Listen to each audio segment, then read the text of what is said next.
Wemunabanga ababili oba abasatu nga mukungaye mulinya lyange nange nabeeranga nammwe. Bw'atyo bw'ayogera Mukama. Ate Filipo n'agamba Abaroma nti musinzanga mulimi lwe mutegeera mwenna. Kale n'olwekyo tuweegatteko ku lunaku olw'omukaaga ng'ennaku z'omwezi 22 omwezi ogw'ekkumi omwaka gwa 2022 mu kusaba n'okusinza mu Luganda ku kanisa y'omutuukirivu Yokaana eya Waterloo nga tujjukiranga bwe giweze emyaka 3 weddu kasooka okusinza n'okusaba mu Luganda kutandikawo mu Bungereza. Okusaba kulitandika ku ssaawa 4:30 ez'okumakya mu kanisa y'omutukuvu Yokaana eya 73 Waterloo Road mu London say 8TY okutuuka ku ssaawa 7:30 ez'omutuntu. Omulabirizi w'obulabirizi bwa Southwark the Right Reverend Christopher Chesum ng'akulembeddwamu Reverend Dr. Geoffrey Kaziro nga tuli mu lugendo lwaffe n'omukungu Fred Semogera ne kwaya ekira ennyonza. Oluvannyuma wajja kubaawo ekijjulo makeke ku ssaawa 12 ez'olwegulo n'okusanyusibwamu n'ennyimba ko n'amazina agatendereza mu Luganda awo ku Holiday Inn Bloomsbury ku Coram Street London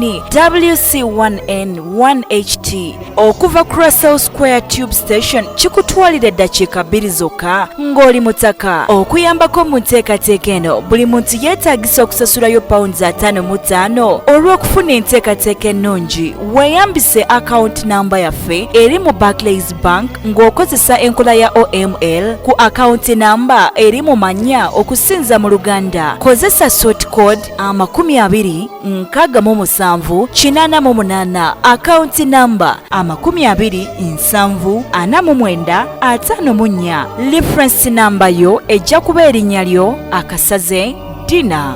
Okumanya ebisingawo tuukirira omukungu Fred ku namba y'essimu 07945513 oba osobola okutuukirira Dorothy Mukasa ku namba y'essimu 07986968 wamu n'omwami Hannington Nsubuga ku namba y'essimu 07963639. Osobola okututuukira ku Facebook oba ku YouTube kw'ossa ne ku mutimbagano gwa www.okusinzamuluganda.org.uk. Sasula ensimbi zo mu bunnambiro oleme kugalirwa ku mulyango.